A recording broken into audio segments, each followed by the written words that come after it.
Joseph and his coat of many colors. Of Jacob's 12 sons, Joseph was his favorite. Joseph was kind and helpful, and his mother Rachel had been Jacob's most beloved wife. She had died, and Jacob missed her very much, but Joseph reminded him of her every day.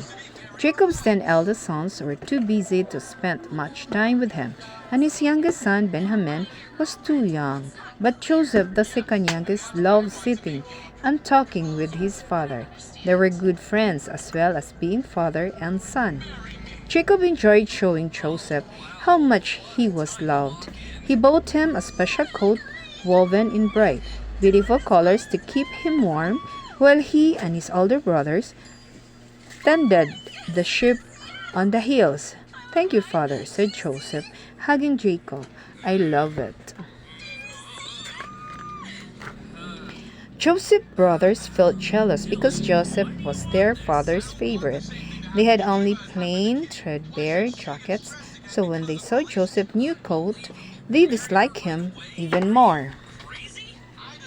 One day, the brothers were walking home from the hills to help harvest the fields in Canaan, where they lived. Joseph's brothers were ignoring him and muttering mean things about him, but Joseph didn't notice that they were being unkind because he was thinking about a dream he had had the night before. I had a dream about the harvest last night, he said. We each had a sheaf of golden corn standing in the field. Mine stood tall, while your smaller sheaves bowed down to it. I think it's a message from God. What do you think it means? His brothers were furious. Do you think you're better than us? They asked. Joseph felt terrible. He wanted his brothers to love him, but telling them about his dream had made them hate him even more. A short time later, Joseph had another dream that he couldn't understand. He decided to tell his father and his brothers about it. When they were all together at home, perhaps his father would know what it meant. I had another dream last night, Joseph said one evening, trying to ignore the angry looks from his brothers. This time, the sun and moon and 11 stars in the glittering night sky were bowing down to me. What could it mean? His brothers were enraged, and even his father frowned. Do you think that your brothers and I will come and bow down to you? Jacob asked. Joseph didn't dare to say any more, and Jacob didn't mention it again. But he didn't forget about Joseph's strange dream. Over time, Joseph's brothers grew more and more jealous of Joseph. They left him out of everything and wanted to make him suffer for being their father's favorite. One day, when the older brothers were out looking after the sheep and Benjamin was at home, Jacob sent Joseph to find out how they were doing. When the older brothers saw Joseph coming in his colorful coat, all their hateful feelings bubbled up. I've had enough of this dreamer, one brother sneered. If only we could get rid of him, said another. He could do what he liked to him out here, said a third. He could say it was a wild animal. He might even die. The others felt such hatred towards Joseph that hurting him suddenly didn't seem like such a bad thing to do. Only Reuben, Joseph's eldest brother, tried to stop them. Let's not kill him, just throw him into a dry well, he said, thinking that he could rescue Joseph later when the others had calmed down. The other brothers ripped Joseph's beautiful coat from his back and threw him into a dry well. But while Reuben was tending to the sheep, they saw a group of travelers called Ishmaelites coming their way. Another brother, Judah, had an idea. We won't gain anything from killing Joseph, he said. Let's sell him. So the greedy brothers sold Joseph for 20 pieces of silver. Shocked and hurt, Joseph was carried far away. Reuben was horrified when he found out what his brothers had done. How can we explain this to our father? He cried. We'll make it sound like an accident, said Judah. The brothers dipped Joseph caught in animal blood so it looked as if a wild beast had eaten him. Then they took it home to Jacob, believing that his dearest son was dead. Jacob's heart broke into pieces. I will go to my grave mourning for my son, he said. Joseph was taken far away to Egypt. He was sold as a slave to a man named Potiphar. Potiphar was an important man who worked for Pharaoh, who was in charge of all Egypt. I am now a slave, Joseph said to himself. It must be God's plan for me. At first, Joseph's life in Egypt was not too bad. Joseph knew that God would want him to do his best. He worked hard and soon became an important servant. God blessed Potiphar's house because Joseph was there. His master Potiphar trusted him and everyone liked him. Everyone except Potiphar's wife, filled with wickedness and jealousy. She told Potiphar lies about Joseph to get him into trouble. Poor Joseph was thrown into prison.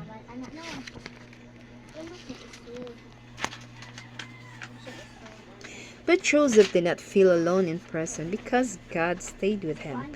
He made friends among the other prisoners too. One day, Joseph heard two other prisoners talking in worried voices. They were Pharaoh's butler and baker, and they had each had a strange dream on the same night. I understand a little about dreams, he said. May I try to help? I dreamed I saw a vine with 3 branches, heavy with ripe grapes. But the butler said, I squeezed the juice from the grapes into Pharaoh's cup. That's simple, said Joseph. In 3 days, Pharaoh will set you free. Next, the baker told Joseph his dream. I had 3 baskets of bread for Pharaoh, he said, but birds swooped out of the sky and ate them all. I'm sorry, said Joseph, his heart aching for the man. In 3 days, Pharaoh will have you killed. Everything that Joseph said came true. 2 years later, Pharaoh dreamed that 7 far cows came out of the river Nile. After them came 17 and bony cows, which ate up the fat cows. The same night, Pharaoh dreamed of 7 healthy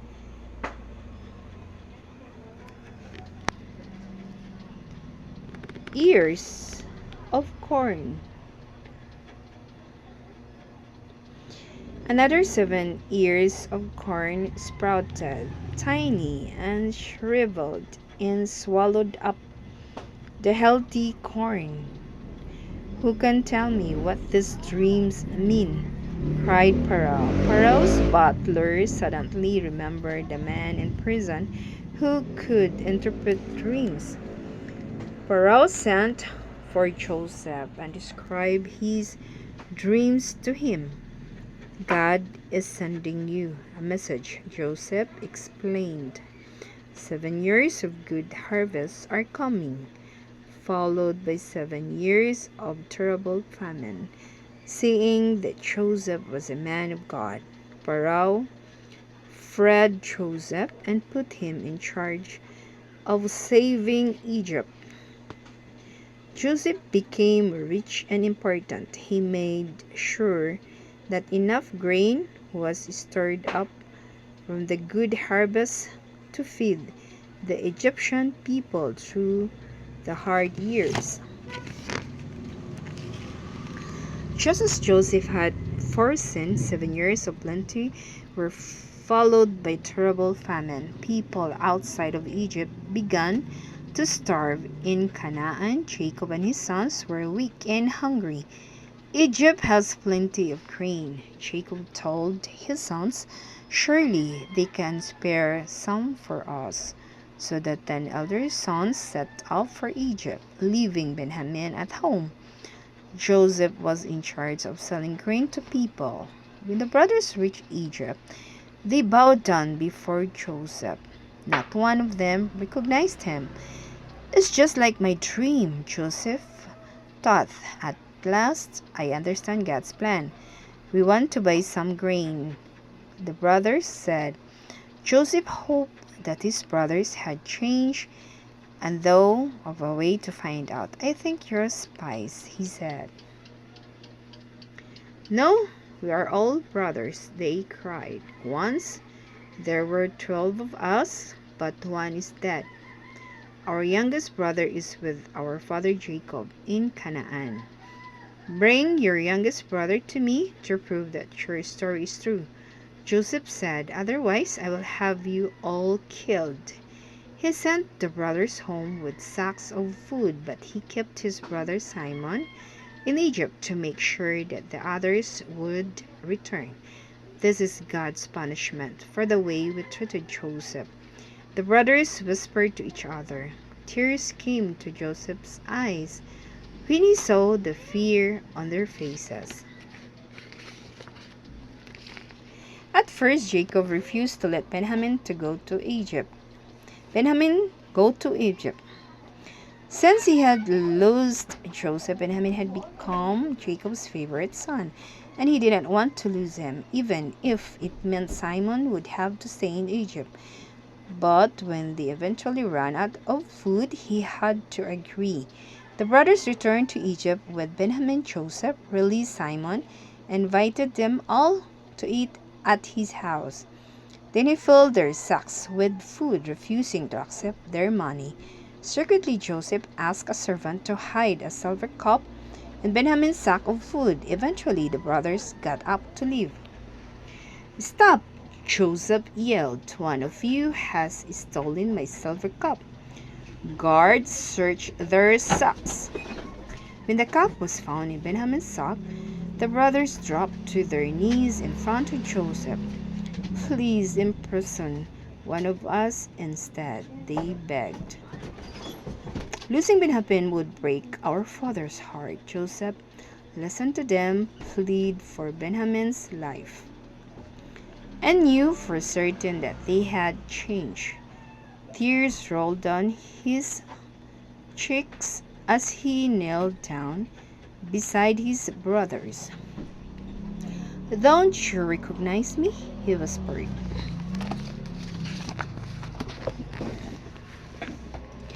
When Joseph's brothers realized who he was, they couldn't speak for shock and shame.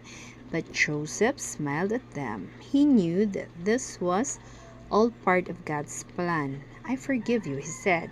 Trembling, his brothers rose and hugged him. Then Joseph asked them to return to Canaan to tell Jacob the good news. "Bring your families and all your animals back to Egypt," he said. "I will give you the best land here." When Jacob heard that Joseph was alive, he could hardly believe it. It wasn't until he was standing in front of his beloved son that he knew it was true. "Father," cried Joseph, his heart bursting with joy. They wrapped their arms around each other and wept happy tears. God has brought them back together at last. Jacob settled comfortably in Egypt, in the region of Goshen, and lived to be a great age.